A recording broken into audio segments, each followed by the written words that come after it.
¿Cuáles serán los resultados? Séptima parte.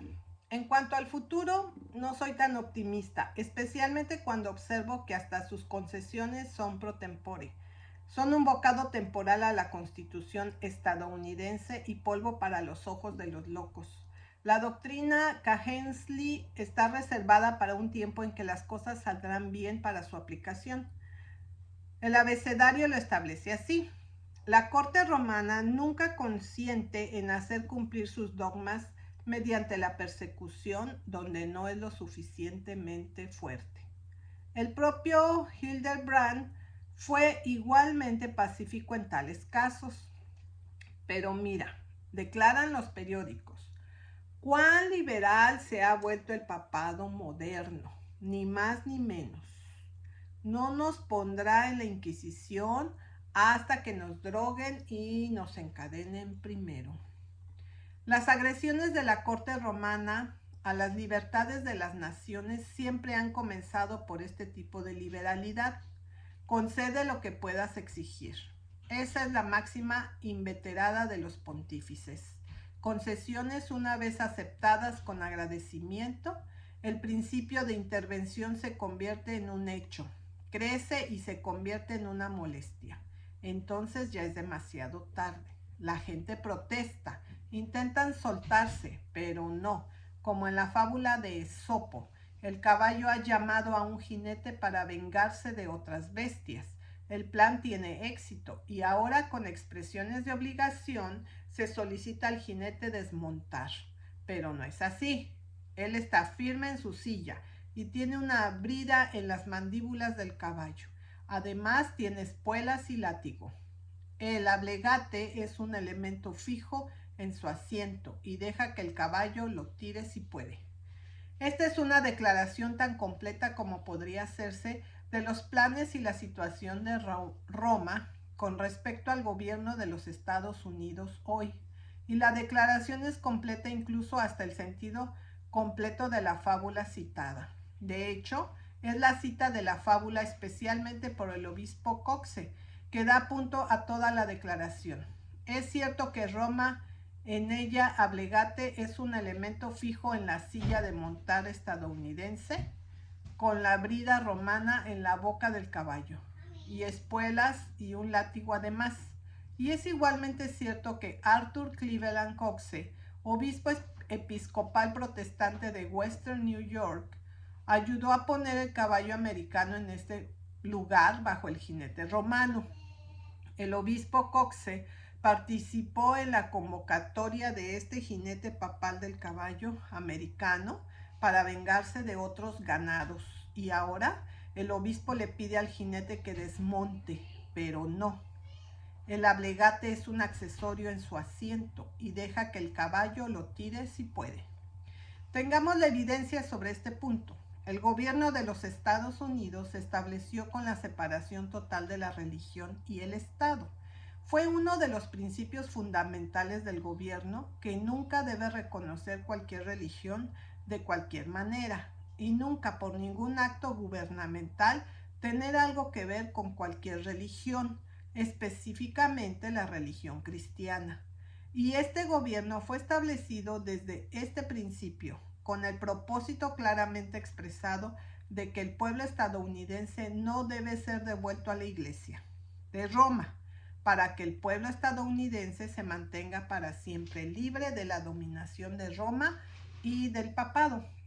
Este fue, esta fue la libertad perfecta y la gloria de los estadounidenses, el caballo gubernamental.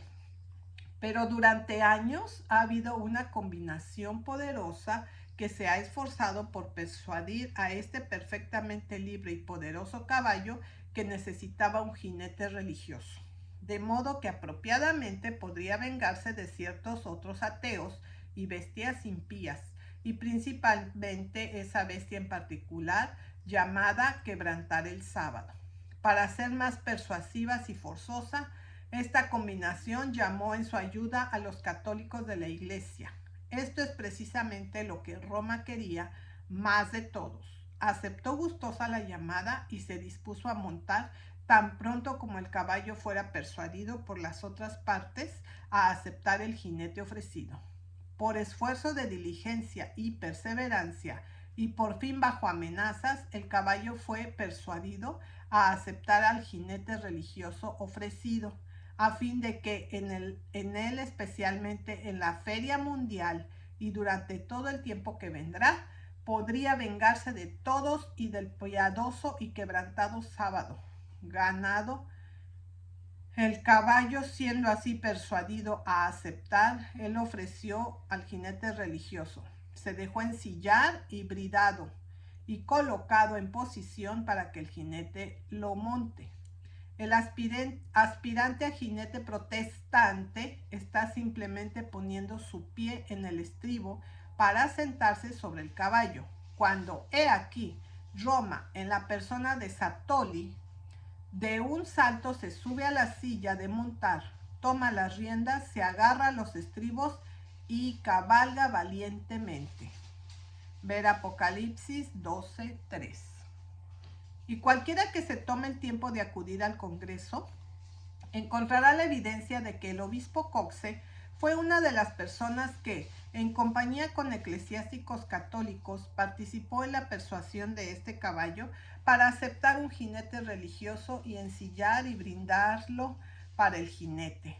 Allí se verán las palabras de los arzobispos de Irlanda, Gross y Riordan, de la Iglesia Católica, pidiendo este arreglo, y también se encontrarán los nombres de los obispos de la Iglesia Episcopal Protestante que pidieron lo mismo. El nombre del obispo Coxe de Western New York se nombra entre ellos. Todos son presentados por el senador estatal Joseph Hawley de Connecticut de la siguiente manera: arzobispo de Irlanda, católico romano, conocido por todos por eminente sentido general tanto en asuntos de estadía como eclesiásticos, dice: ruego que me dejen decir que mantengo opiniones muy decididas en cuanto a la inauguración de la Exposición Universal el domingo.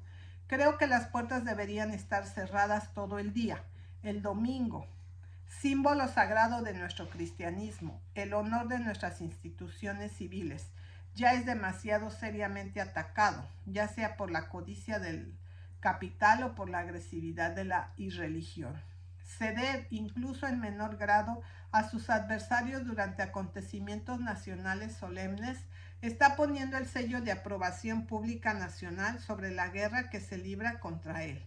Entre otras consideraciones, tengo en mi mente los intereses del trabajo. El domingo es el oasis para el trabajador a lo largo del arduo viaje de la vida. El arzobispo Gross, católico romano de Oregon, dice: en mi humilde opinión, mantener abiertas las puertas de la Exposición Nacional Colombina un domingo haría mucho por promover esta deplorable profanación del Día del Señor en nuestro país.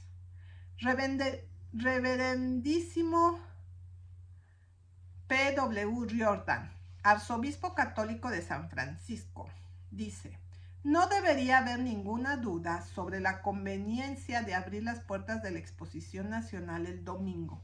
El sentimiento público, yo estoy convencido, no está a favor de ello. Ha llegado el momento en que todos los que están interesados en la moralidad pública y la religión deben esforzarse por una mejor observancia del domingo que ahora existe.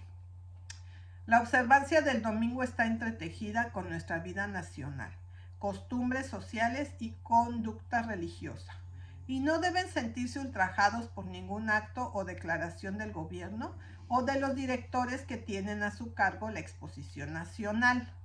El reverendo J. Williams, obispo de Connecticut de la Iglesia Episcopal Protestante, dice: mis convicciones sobre la apertura de la Exposición Nacional en Chicago el domingo se puede enunciar en muy pocas palabras. Debería considerar la apertura como una vergonzosa violación de la ley de Dios y por lo tanto una indignación igualmente vergonzosa para la comunidad.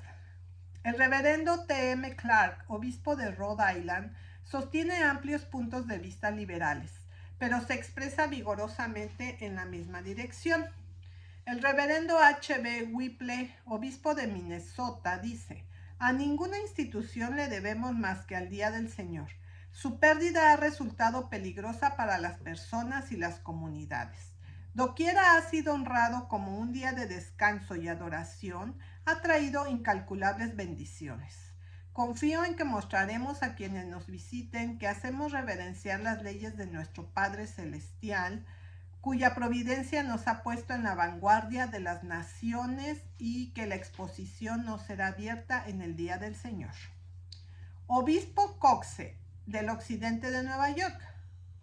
Obispo Whitley, de Virginia. Obispo Tuttle, de Missouri. Obispo Huntington, de Central Nueva York. El obispo Howe, de Pensilvania. Obispo Lehman, de North Carolina. Todos estos son obispos episcopales protestantes. Obispo Spalding, de Colorado. Obispo Scarborough, de Nueva York, Nueva Jersey. Obispo Gillespie, de Michigan Occidental. Obispo Starkey, de Newark. Obispo Paddock, de Washington. El reverendo Dr. Parrett, obispo de Maryland, habla solo una voz. Todos los obispos de la Iglesia Metodista Episcopal, tanto del norte como del sur, también fueron nombrados por el senador Hawley. Y el memorial de la Conferencia General de la Iglesia ME, entonces en sesión en Omaha. Pidiendo esto, se presentó por él y fue impreso en su discurso. Y ahora, cuando el obispo con los demás ve a Roma en la persona de Satolli, en lugar de ellos mismos firmemente asentados en la silla de montar y cabalgando tan audazmente, la llama salvajemente desmontar. Y por la fuerza misma de la situación, el propio obispo Coxe se ve obligado a responder a su propio llamado a desmontar. Pero no es así. Él está firme en su silla, tiene una brida en las fauces del caballo y tiene espuelas y además un látigo. La puerta habilitada es un elemento fijo con su asiento. Dadas las circunstancias, el obispo Coxe y todos los demás protestantes que tuvieran alguna parte de esta horrible transacción debería esconder su cabeza con mucha vergüenza y para siempre sonrojarse para levantar su rostro en presencia del pueblo estadounidense. Pero el obispo tiene más que decir y se lo dice al siguiente efecto. Pero tengo más que decir, porque no te has limitado a solo cuestiones de educación. Has venido a establecer un imperio en un imperio en un imperio. Virreinato permanente bajo los aleros de nuestro Capitolio. El presidente de los Estados Unidos es un ciudadano que va y viene. Su residencia oficial no es una mansión ni un lugar de permanencia. Él es su invitado, quien se quedará solo una noche. El vicepresidente no tiene una casa oficial en Washington.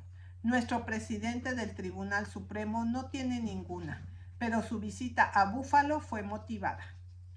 Así fue anunciado, por su gratitud a uno de nuestros dignos ciudadanos que se habían comprometido a proporcionar una habitación permanente en nuestro Capitolio para el vicepapa. Así, el único potentado inamovible de Washington es el pontífice romano, representado por su otro yo, la reina Victoria por su virrey, la reina en la India como emperatriz, y León XIII y sus sucesores disfrutarán de su supremacía en el Potomac mucho más absolutamente de lo que se puede ejercer en el Tíber.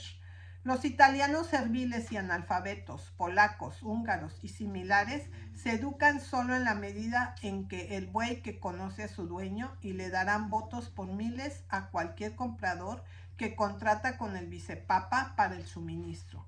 Todo se ha dispuesto de antemano como las líneas en Torres Vedras.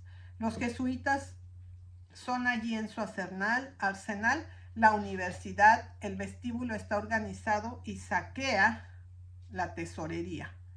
La Iglesia Católica extrae casi $400,000 anuales de los Estados Unidos del tesoro estatal para ser utilizado en su propia obra de la Iglesia entre los indios. Se han hecho varios intentos para detenerlo, pero la administración del presidente Harrison fue obligado a confesar en el Senado que era imposible hacer eso. Ahora viene como generalísimo. Verdaderamente en vano la red está tendida a la vista de cualquier pájaro, pero el águila americana ha sido drogada, está profundamente dormida. Apagado en oscuras nubes de sueño, yace en el terror de su pico, el relámpago de su ojo, pero quiero despertarlo. Esa es mi humilde tarea. Muy bien, obispo. Para la ocasión se me puede perdonar que adopté ante el obispo Coxe su propio estilo hacia Satolli. Pero puedes despertarlo, y especialmente puedes despertarlo ya que usted mismo era el instrumento para drogarlo hasta su perdición, ya que se escuchó la voz con los demás para atraerlo fuera de su guardia para que lo droguen hasta el desamparo y la muerte final. Esa misma voz nunca podrá despertarlo. Si Coxe, su esfuerzo llega demasiado tarde, y aunque debería despertarlo, ¿qué bien puede hacer? ¿Qué le importará a Satolli? ¿Qué le importará a Roma? Dalila despertó a Sansón después de que ella lo había despojado de sus fuerzas y lo había entregado a los filisteos. ¿Pero qué les importaba a los filisteos? No, ellos estaban bastante contentos de que lo despertaran para que supiera cuán enteramente estaba en su poder y cuán completamente fue esclavizado. Usted, obispo Coxe, junto con otros, ha desempeñado el papel de Dalila a este Sansón americano, al robarle el secreto de su fuerza y traicionarlo a estos romanos filisteos. Y ahora, como Dalila, también quiere despertarlo. Supongamos que lo hace. ¿Qué harán estos filisteos? ¿Les importará? Ellos también estarán encantados de que lo haga, de que este noble Sansón de antaño pueda saber con mayor certeza cómo está completamente despojado de su fuerza, cuán enteramente está en su poder y cómo cegado y dominado será requerido servilmente para pisar el molino de los propósitos malvados de Roma concernientes al mundo.